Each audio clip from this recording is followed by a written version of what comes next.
ces problèmes là boo ko xoolee teg ko ci balance bi tu te dis braver benn interdit boo xam ne ils le font pour te provoquer pour indi lii mooy conséquence bi soo ko mettre sur la balance ça ne vaut pas le coup surtout que y a d'autres méthodes de lutte yoo xam ne engagé nañ ko. mais tey yan méthode mooy prospérer. ñu ngi si tey yaa ngi def différenciation entre les deux hommes.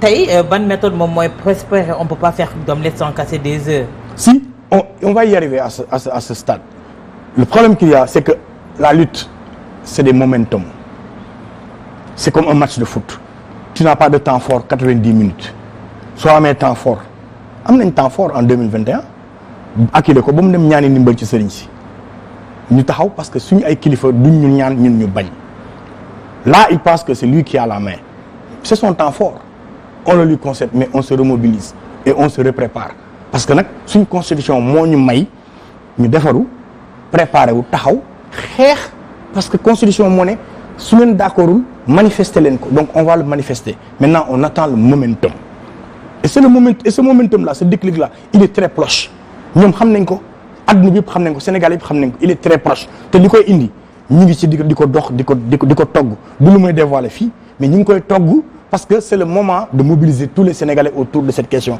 parce que nekkatul mbirum Macky Sall ak benn nit dafa nekk maintenant notre démocratie et l'état de droit qui est confisqué loolu nag dafa laaj ñu préparer wu ñun aussi jóg parce que ñun comme amuñu ay armes comme ñun amuñu ay fetal comme ni ñu koy jiiñee ñun yoruñu ay cocktail ñun yoruñu ay xeer xamuñu lu ñu yor suñu ay slogan ak suñu masse gën dem taxaw place publique manifester c'est tout ce que nous demandons si on ne le permet pas on se prépare et on va y aller c'est clair et c'est net. mais tey on vous permet pas de manifester yaa ngi koy wax le 10 déposé woon ngeen waroon manifester pour la libération des détenus politiques ñu bañal leen ko énième refus tey jii de manifester tey jii kon askan lan la dese pour décrier sortir son trop-plein.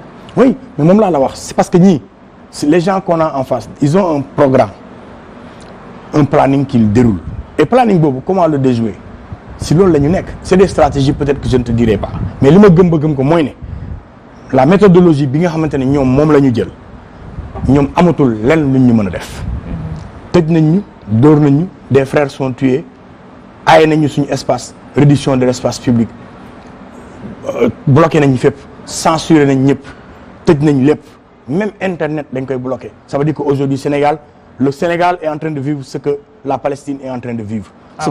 Oui, ce gouvernement. C'est pas trop dire. Non, ce gouvernement il agit comme le gouvernement israélien de Netanyahou ou même pire. Quand on coupe l'électricité aux Palestiniens, ici on ne coupe pas internet. Quand on coupe internet aux Palestiniens, ici on ne coupe pas internet au Sénégal. Oui ou non? Ouais. C'est la même pratique. Quand on élimine certaines applications comme TikTok en Palestine, on n'a pas éliminé tout TikTok au Sénégal. Quand il y a problème, on bunkerise Gaza, mur moo ko wër fii on bunkerise pas Ziguinchor. kenn dugg kenn du génn marchandise du dem dara du dem ba léegi bateau bi delluwul donc bande de Gaza mooy Ziguinchor fii au Sénégal ñun ñooy Cisjordanie et on est étouffé nos libertés sont privées les chaînes publiques yi nga xamante ne dañu taxaw di wax dëgg bi ku mel ne Walfadjri ku mel ne keneen gis nañ fi Sen TV keneen ak keneen tëj nañ leen pour la première fois au Sénégal mu am des manifestations.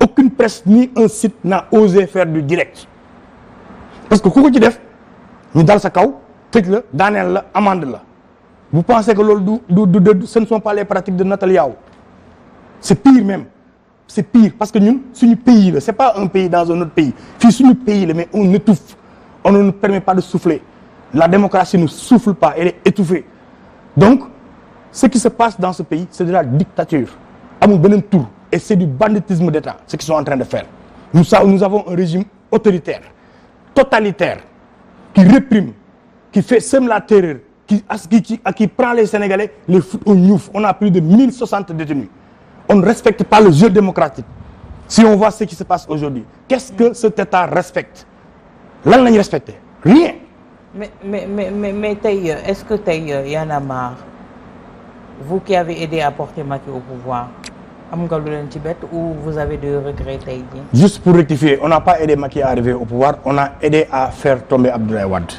C'est très nuancé. Su la neexee nag non that's not the same. I'm sorry, that's not the same. Su la neexee nga ne c'est le verre à moitié vide ou le verre à moitié plein. Mais sauf que la différence, un verre à moitié plein, ça veut dire que les gens sont restés sur leur faim et que le verre à moitié vide, mooy que ne tu n'as pas atteint la moyenne donc noonu nga koy signifier ñun on a combattu Wade et dans notre logique à l'époque su Diouma Dieng Diakhaté ñëwoon deuxième tour moom la ñuy faral parce que suñu logique la ñuy resté Wade on l'a jamais considéré comme un candidat à l'époque mais je n'ai aucun regret le seul regret que j'ai c'est que les Sénégalais à 28% ont amené Macky Sall au deuxième tour ça c'était pas moi parce que doo ma vaar ba génne fu ma waxee votel Macky amul je n'ai jamais prononcé ça et quand je dis je parle de Y'en a marre musoo ma doo ma génneel vidéo bu Y'en a marre ne voté leen Macky voté leen contre Abdoulaye Wade au premier tour on a dit il y a 12 candidats Wade mooy 13e bi mais bokkut tànn leen ku leen neex ngeen yóbbu ko mu gagné Sénégalais yi yóbbu Macky contre Wade léegi ñun lu ñuy def on continue notre logique.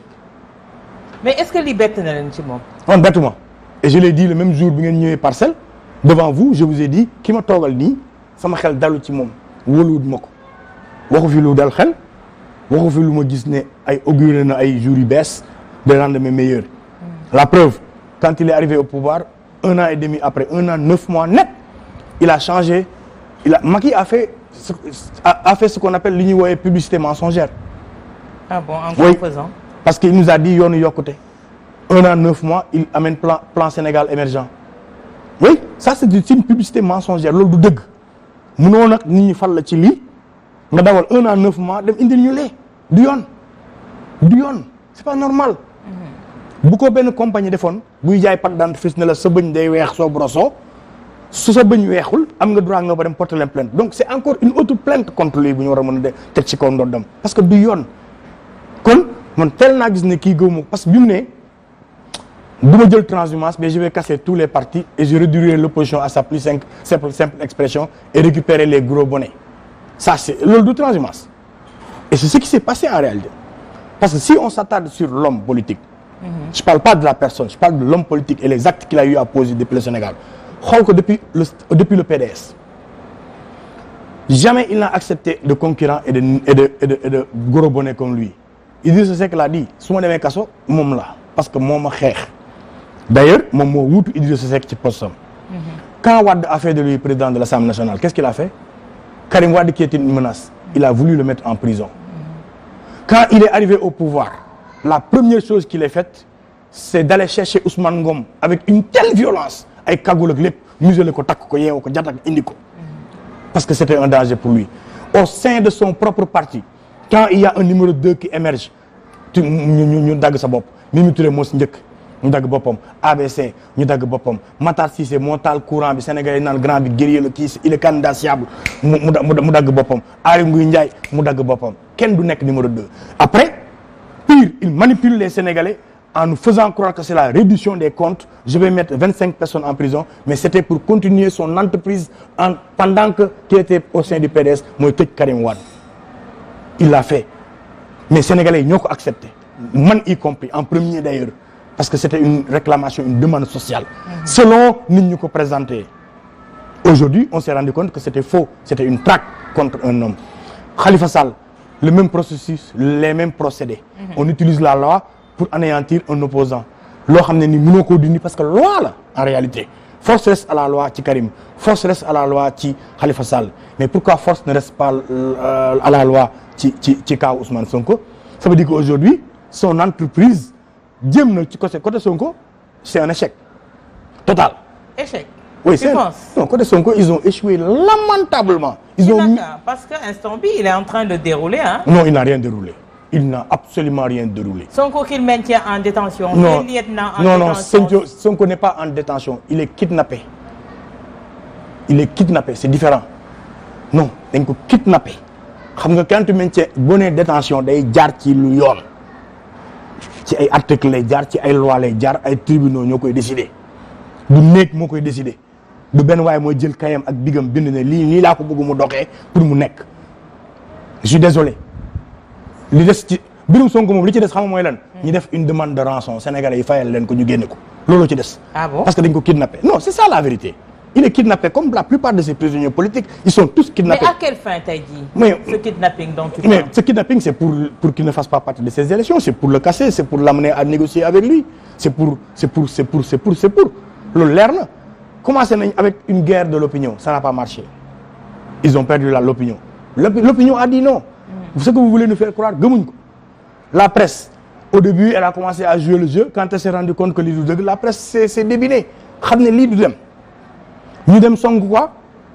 ñu song lan la justice. amaguñ ci ndam. Pire, justice sax dafa leen wax ne li ngeen bëgg a def ni du yoon. Réhabiliter leen Sonko. ñu bañ. Aujourd'hui, on en est arrivé à ce que Macky fasse des décrets. Ça veut dire que loxo musul génn ci entreprise d'élimination de Sonko. Tey jii nii si c'est lui le dernier rempart, si lui il vient au secours de l'entreprise d'élimination de Sonko alors que daf la waxoon yëguma fekkewuma tenuma.